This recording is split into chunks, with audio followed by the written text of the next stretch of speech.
찰스 스펄전의 회심. 나를 구원에 이르게 한 설교.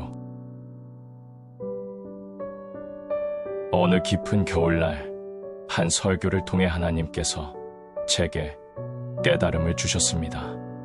그날의 땅은 녹색 풀이나 꽃은 전혀 찾아볼 수 없었으며 온통 검은색으로 뒤덮여 있었습니다. 어디를 둘러봐도 덤불이나 나무는 보이지 않았습니다.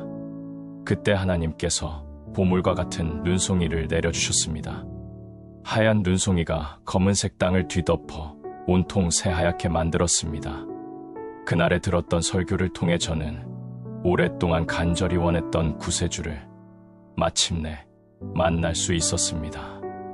그 눈 오던 날의 설교를 저는 아직도 잊지 않고 기억하고 있습니다. 여호와께서 말씀하시되 오라 우리가 서로 변론하자. 너희의 죄가 주홍 같을지라도 눈과 같이 희어질 것이요 진홍같이 붉을지라도 양털같이 희게 되리라.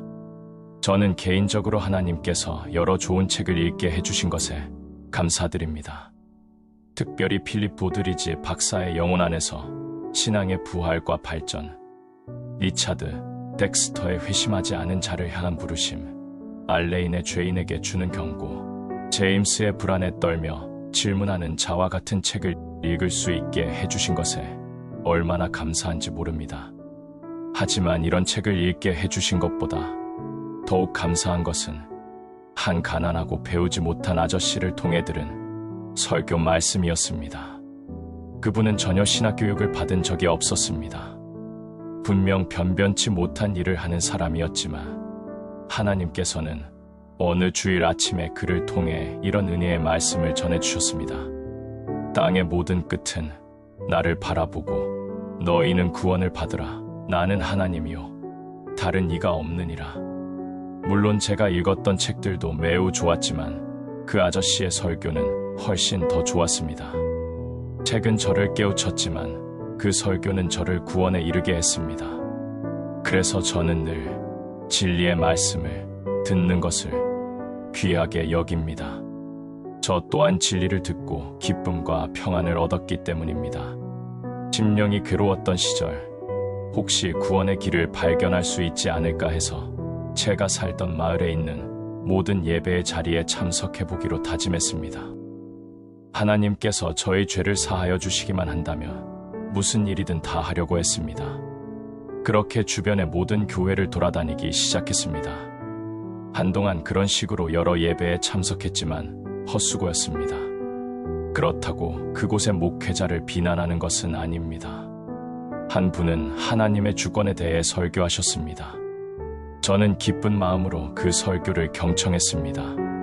하지만 구원받기 위해 무엇을 해야 할지 알고 싶었던 불쌍한 죄인에게 그 숭고한 진리는 그다지 도움이 되지 못했습니다. 어떤 존경할 만한 목사님은 언제나 율법에 대해 설교하셨습니다. 하지만 이미 갈아엎어져 복음의 씨가 뿌려지길 기다리는 밭에 계속 쟁기질을 해봤자 무슨 소용이 있겠습니까? 어떤 목사님은 실천을 강조하셨습니다.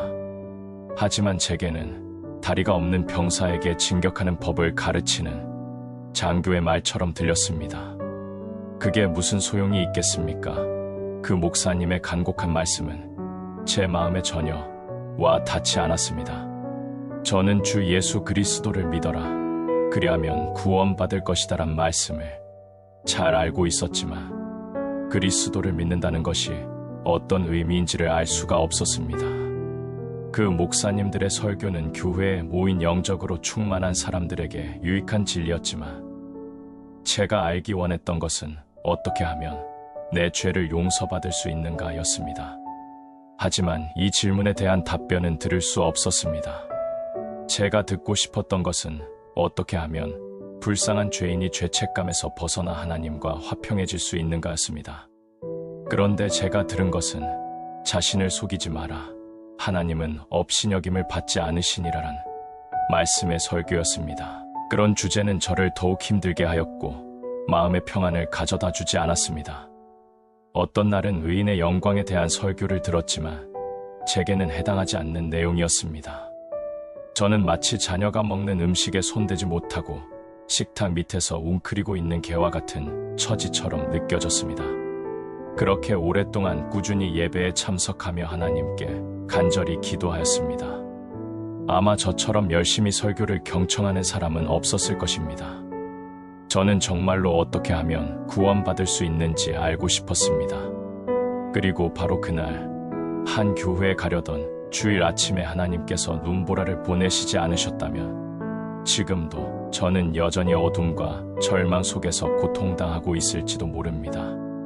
눈이 너무 많이 와서 저는 가던 길을 포기하고 옆길로 빠져 어느 한 작은 감리교 수구파 교회를 방문했습니다. 그 교회 안에는 10명 정도의 교인들이 예배를 드리고 있었습니다. 감리교 수구파 사람들은 두통을 일으킬 만큼 큰 목소리로 찬양한다고 들었지만 그런 것쯤은 문제가 되지 않았습니다. 저는 그저 어떻게 구원받는지에 대해 알고 싶었고 그것만 알려준다면 두통쯤은 충분히 참을 수 있었습니다. 그날 그 교회의 목사님은 눈 때문에 길이 막혀 예배에 나오시지 못했습니다. 한참을 기다린 끝에 교인 중에 어떤 깡마른 아저씨 한 분이 설교를 하기 위해 강단으로 올라갔습니다.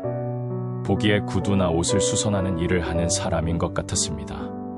저는 지금도 좋은 설교자가 되기 위해서는 어느 정도 교육을 받는 편이 좋다는 생각에는 변함이 없습니다만 그 남자분은 전혀 지적인 것 같지가 않았습니다.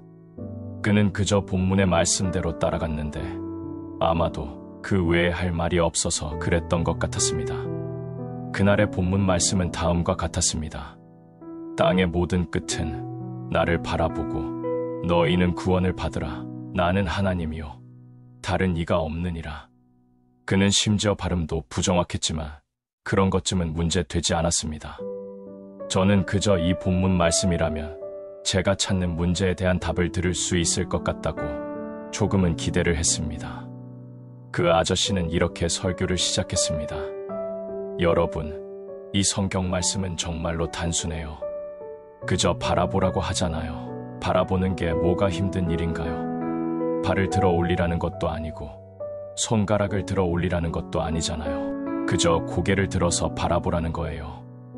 바라보는 법을 배우려고 대학에 다닐 필요도 없잖아요. 바보 천치라도 바라보는 것은 할 수 있어요. 바라보기 위해서 부자가 될 필요도 없어요.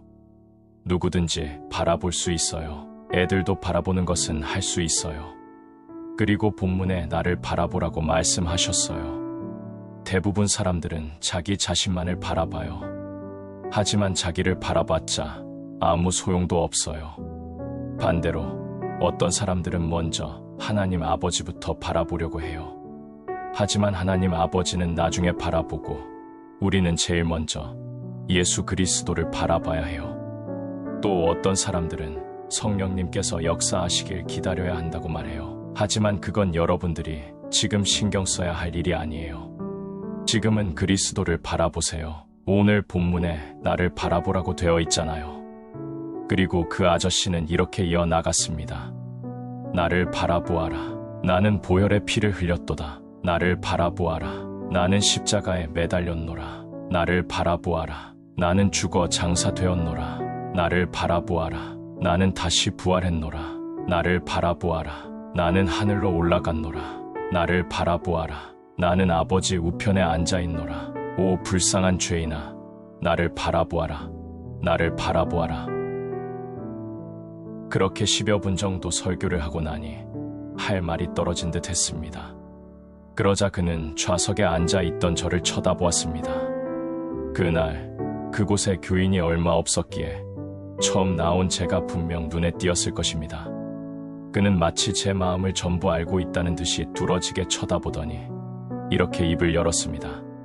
젊은이, 꼴이 정말 형편없구먼. 물론 당시에 제 모습이 형편없었던 것은 사실이지만 그래도 강단에서 대놓고 외모에 대해 언급해서 적지 않게 당황했습니다. 하지만 그 덕분에 저는 정신이 번쩍 들었습니다. 그는 계속해서 말했습니다.